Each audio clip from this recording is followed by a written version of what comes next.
Very good morning to one and all. Myself, Sumadipti, Assistant Professor from AAA Department.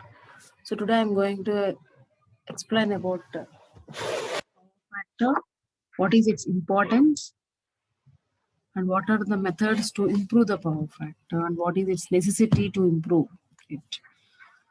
So before going to the topic, so first of all, what is meant by power factor? So power factor, in a sense, so basically power factor value.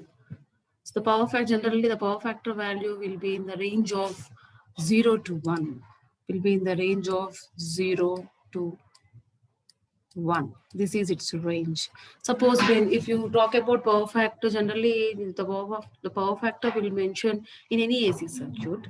So if the power factor value is 0.8 and the power factor value is 0.9, what is the difference between zero point 0.8 and zero point 0.9?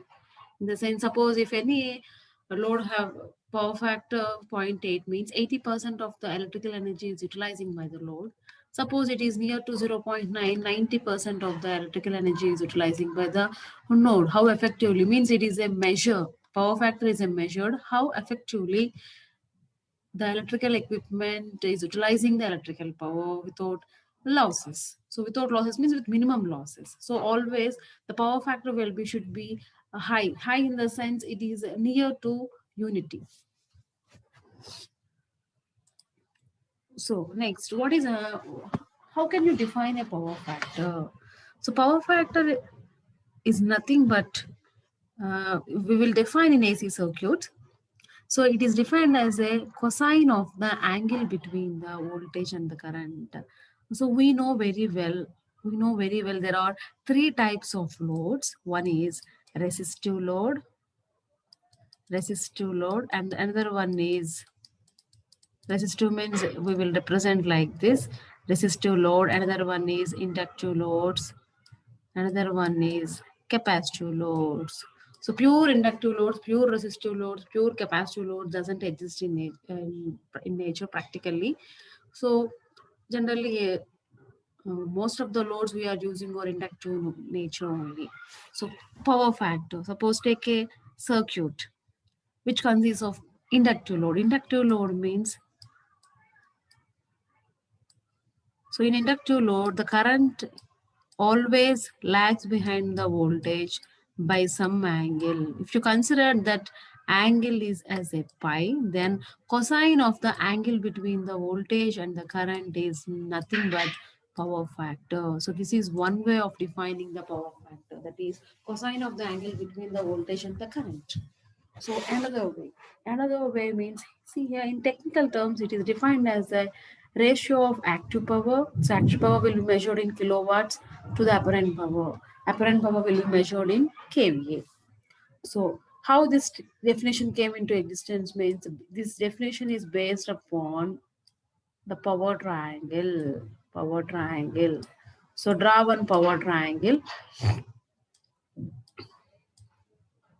So power triangle means so how many it consists of active power. So this is the active power, this is representing the active power, and this is representing the reactive power. Reactive power means vi cosine phi, reactive power means p is equal to vi cos phi, and this hypotenuse side is representing the apparent power, that is vi, which is equal to yes. So let us assume some angle is acting between these two. So let it be pi. Now from this power triangle, obtain the value of cos pi. So generally in mathematical, from the mathematical basics, sine phi is equal to opposite side by adjacent side, cos phi is equal to sorry, sine phi is equal to opposite side by hypotenuse, cos phi is equal to adjacent side by hypotenuse. So if you write cos phi for this power triangle, which is equal to adjacent side, this is the adjacent side and this is the hypotenuse side. Adjacent side means here adjacent side is representing the real power, hypotenuse side is representing the apparent power. So therefore power factor can be defined as, from this definition, it is defined as the ratio of active power to the apparent power of an electrical equipment or an electrical installation. So this is one way of representing this is one way of representing power factor. So one more way is there, that is from impedance triangle. Impedance triangle.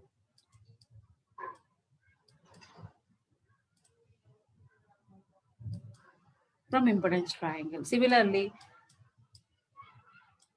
draw impedance triangle. So here this is representing the R value, and this is representing the X value, and this is representing the Z value. R means resistance. So impedance triangle. Impedance triangle is nothing but the summation of the resistance and the reactance. So here the adjacent side is representing the resistance, opposite side is representing the reactance, this hypogeneous side is representing the impedance. So here we are taking phi is angle between these two sides. So from this impedance triangle, now define cos phi. Why cos phi means power factor is nothing but a cosine of the angle between the voltage and the current. Cos phi is equal to, from this impedance triangle, we can write similarly adjacent side by hypotenuse. Adjacent side is nothing but a resistance. Apparent side is nothing but hypotenuse is nothing but a impedance. Therefore, this is one way of defining the power factor, that is the ratio of resistance to the impedance. So based upon the requirement, we will use this.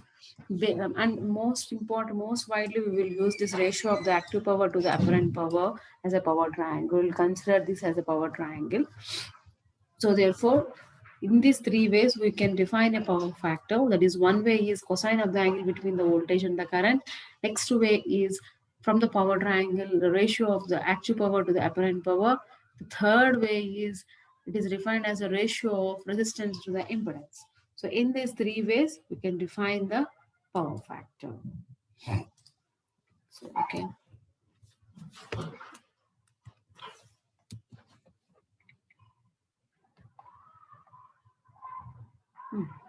So, what are the causes of low power factor? Okay, this is the power factor. Power factor has to be improved. Improved. So we will use different devices to improve the power factor. Then what about the what are the causes of low power factor? Is there any reason? Is there, means definitely. What are the causes of low power factor? Means mainly whatever the loads we are using. So whatever the loads you are using is main drawback. That is inductive loads. Most of the loads we are using are inductive in nature. Inductive in nature means always current lags behind the voltage. So if this angle is more, means your power factor obviously will be less. So we should reduce the angle, this lagging angle. So whatever the load, most of the loads we are using are inductive in nature. So that is the main reason why we are getting less power factor. So we should improve. So and what are the disadvantages of low power factor? Is there any disadvantages or there? Okay, our power factor is low. So what? So there are so many disadvantages. Why? Because see here. So we know P is equal to power is equal to VI cos phi. So this is the formula per power in single phase circuit. VI cos phi. V means voltage, I is equal to current, cos phi is nothing but a power factor. This is real power. So we can write current is equal to P by V cos phi. So if you see here, here cos phi is representing the power factor, I is representing the current. So always the current is inversely proportional to the power factor. Means if the power factor is low, the current requirement of your equipment will be increased. It will be increased. So it will have more I square or losses. So more current is carrying in any conductor means more losses. So if any equipment is if any equipment having less power factor, so obviously the current will be increases. So therefore the requirement of the kVA size of your equipment has to be increased. More kVA means more cost, so which is not economical. So therefore these are the advantages. Losses will increase. So if the power factor is low, losses will increase. So your equipment size you have to be increased. If size has to be increased, it means more cost you have to put on your device. So one of the main cause of this low power factor is, so whatever the loads we are using, all are inductive in nature, transformers, induction motors, induction generators, whatever may be, high intensity discharge lamps, whatever may be, all are inductive nature only. So we can't avoid this, but to improve the devices, to improve this power factor, there are so many ways to improve. So normally the power factor value of a system ranges between the zero point 0.8 to zero point 0.9 value. So however, in low power factor case, so we need to improve the power factor by installing power factor improvement devices. So there are different methods are there. There are most important methods are three. So these are the three devices we can use to improve the power factor. So one is static capacitors, another one is phase advancers, another one is synchronous condenser. So each device has its own advantages and disadvantages. So each device has its own advantages and its disadvantages. So when it comes to the static capacitor, it's a static capacitor. Suppose three phase line is there. Suppose if you are planning for single phase, single phase capacitor is enough. If you are planning for three phase, so three phase capacitor you have to install across the load. Always you have to install these devices across the load. So if you are using this static capacitor to improve the power factor for three phase circuit, then so we have to connect this capacitor in the star form or delta form. So the power factor will be improved. So this, suppose this is a load and this is the source.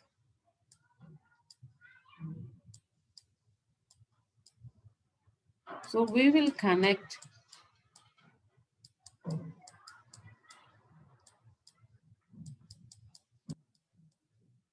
So we will connect the capacitor bank in the form of a delta form or star, whatever may be your requirement. So always it should be connected parallel to the load wherever you are connected. Always it should be parallel to the load. The power factor can be improved by connecting the capacitors in parallel with the equipment operating at lagging power factor. So always you have to be connected across the load. The capacitor, what this capacitor will do actually means, so it neutralizes the lagging current. So it compensates the lagging current, which raises the power factor of the load, which raises the power factor of the load. Suppose, so this is for any inductive load. So this is the angle between the voltage and the current for an inductive load. Suppose if capacitor is installed across your load, this capacitor will neutralizes the lagging current. So it injects some leading current, and this obviously this angle between this voltage and the current may get reduces. Suppose phi c is the angle between the, so it draws the leading current partially or completely and neutralizes the lagging current. So therefore, the angle between these two quantities are reducing means, so your power factor will get improved. So this is how it is going to improve the power factor, and comes to the advantages and disadvantages of static capacitors using. So static capacitors, there are many advantages are there. What are those means? It is economical, so it's a simple device installation and is very easy. So maintenance is also not very much required for static capacitors.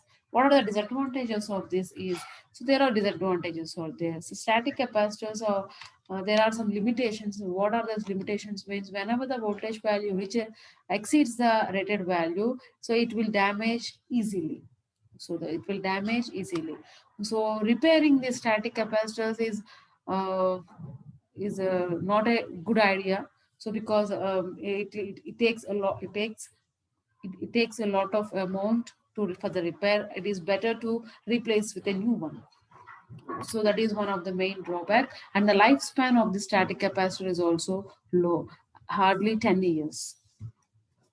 So these are the main disadvantages of static capacitors. So one more methodology is power factor improvement or power factor correction by using synchronous condenser. So this method, synchronous condenser, is also acts like a capacitor, and this especially used for in synchronous machines. So first of all, what is meant by synchronous condenser? Suppose take a synchronous motor. So if you run the motor at over excitation condition at no load, so it will act like a capacitor. Suppose the same synchronous motor at no load. So if you run that motor at under excitation condition, then it acts like an inductor. So it acts like an inductor. So if you want to run your synchronous motor as a synchronous condenser, means a synchronous condenser is nothing but it acts like a capacitor. Whatever the capacitor will do, the same will do. So a overexcited synchronous motor running on no load is known as synchronous condenser. So by increasing the field excitation of the synchronous motor, we will improve the power factor from lagging to leading, and by operating the synchronous motor at no load under over excitation mode. So this device is also connected in parallel to the supply or in parallel to the load. Similarly, whatever the capacitor will do, it will do. So it will neutralizes the lagging current partially or fully, uh, and it so that power factor will get improved. So generally, it will be suitable for the synchronous machines, those who have lagging power factors. So comes to the advantages and disadvantages. Comes to the advantages and disadvantages of synchronous condenser. Uh, so it will improve somewhat better than static capacitors. Means it can withstand with voltage fluctuations. And but it comes to the economic wise, it is somewhat costly when compared to static capacitors. And what are the main disadvantage of this is due to it creates some sound, and power factor will get improved, but it has the synchronous motor, means the synchronous condenser has its own additional losses. So these are the main disadvantages of using this synchronous condenser. So each device has its own advantages and disadvantages, depends upon the requirement. So we have to use these devices to improve the power factor. So next device is phase advancer. So this is also one of the device to improve the power factor. So where generally it will use means phase advancers are generally used to improve the power factor in induction machines, especially in induction machine. So phase advancer are also used to improve the power factor of induction motor. So suppose induction motor means obviously it will have the low power factor. So why? Because inductive loads means the nature of the inductive load is lagging power factor. Always the current lags behind the voltage by some angle. Theoretically, we will talk about the angle between the voltage and the current is 90 degrees.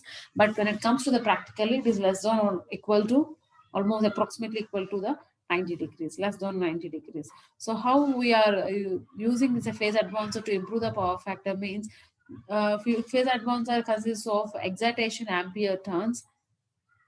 Uh, so we are providing excitation ampere turns from some other AC source. So that the stator winding will be relieved of exciting current, and the power factor exciting current and the power factor of the induction machines can be improved. And this job will be accomplished by phase advancer. So which is it is also called as AC exciter. So how it will installed means the phase advancer is mounted on the same shaft as a main motor is connected to the rotor circuit of the motor. Similarly, we will mount it in the same shaft. So if you want to improve the power factor in any machines, so the main advantages is if you talk about the phase inverter less than 20 hp, it is costly. So more than the rating, more than above the 200 hp is it is economical. So if you want to use in that case, so it is having its own advantages and disadvantages. That it is having advantages. Main disadvantage is it is uneconomical if you want to take A phase advancer means motors for less than 200 HP. So this is only disadvantage we can find. So by using these three devices, so we can improve the power factor. So we can improve the power factor. So this is how we can improve the power factor. So by using static capacitors, synchronous condensers, and phase advancers, so we can improve the power factor. So if your power factor is good means, so more amount of electrical energy is utilizing, it is an indication of utilizing by the load. Thank you.